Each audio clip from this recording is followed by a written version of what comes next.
ओ hello, excuse me, अंदर आओ।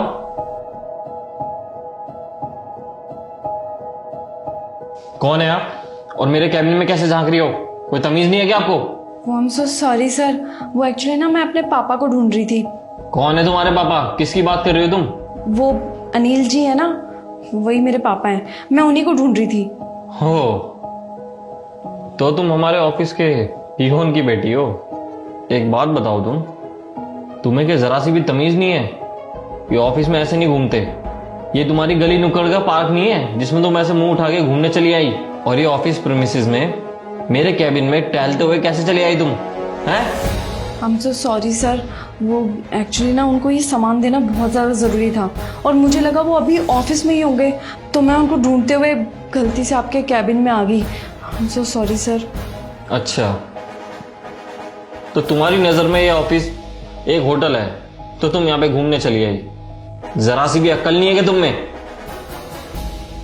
खैर, एक पियोन की बेटी से मैं क्या ही एक्सपेक्ट कर सकता हूं। अरे कब तुम गवारों को अकल आएगी? कब पता चलेगा तुम्हें प्रोफेशनलिज्म क्या होता है? बेवकूफ कहीं की। रुको, अभी तुम्हारे बाप को बुला के ना उसके सामने तुम्हारी बेइज्जती करता हूं मैं। हेलो, ये अनिल का है? इसको बोलो सारे काम छोड़कर अभी के अभी मेरे कैबिन में आए, फास्ट। सर क्या मैं अंदर आ सकता हूँ? हाँ बिल्कुल, अंदर आओ। जी सर, आपने बुलाया था। अरे अनिल, एक बात बताओ, तुमने अपनी बेटी को जरा से भी मैनर्स नहीं सिखाए क्या? या अपनी तरह ही गवार बनाने का सोचा है इसको भी? अरे तुम तो पढ़े लिखे हो नहीं, कम से कम इसको तो पढ़ा लिखा लेते ताकि इसमें इतनी तो अकल आ जाती कि ऑफिस प्रीमिसेस में ऐसे घुमा नहीं जाता है। अरे खुद ही सोचो ना, कल को इसको कोई घूमता हुआ देख ले और हमारे ऑफिस में चोरी हो जाए तो सब तो इसी को चोर समझेंगे ना। सबसे पहला शक तुम्हारी बेटी पे ही जाएगा। ठीक है सर, अब जो हो गया सो हो गया।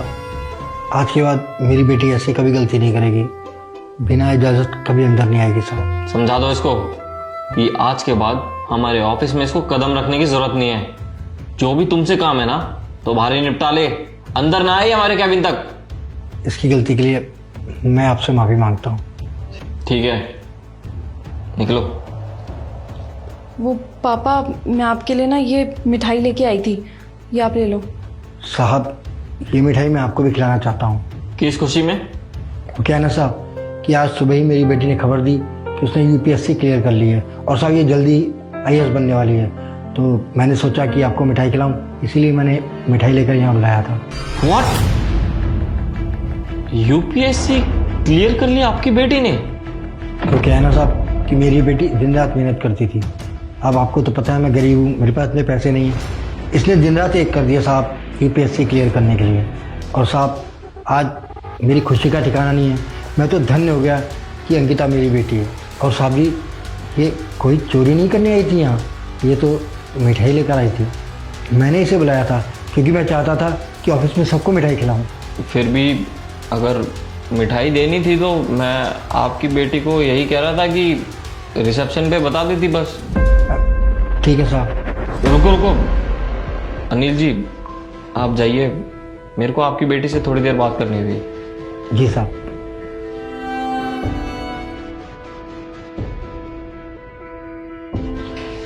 देखिए, मैं आपसे सॉरी बोलना चाहता हूँ।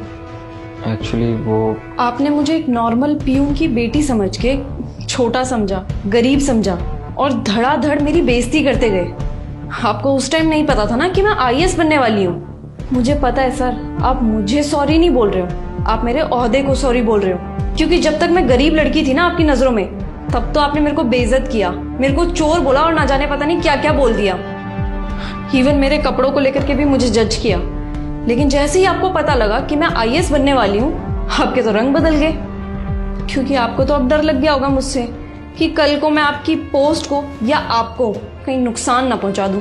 मैं किसी को छोटा बड़ा, अमीर गरीब देख करके जज नहीं करती। मेरी नज़र में सब एक समान ही है। मैं कभी किसी को कपड़ों से जज नहीं करती और मैं सबकी रिस्पेक्ट करती हूँ, चाहे मुझसे वो छोटा हो या बड़ा, मुझे उससे कोई फर्क नहीं पड़ता। पर एक बात बताऊं सर, वैसे तो अब आपको पता ही चल गया होगा, अगर मेरी जगह आज यहाँ पे कोई अमीर लड़की होती ना, तब आप उसको मेरी तरह बिल्कुल भी ट्रीट नहीं करते, उसकी इज्जत करते। बल्कि अगर वो इस तरीके से कैबिन में आ भी गई होती, तब आप उसको अंदर बुलाते, बिठाते, अच्छे से ग्रीट करते। बहुत बुरा लगता है सर, जब आप जैसे लोग इतनी बड़ी बड़ी कुर्सियों में बैठने वाले इतनी छोटी सोच रखते हो।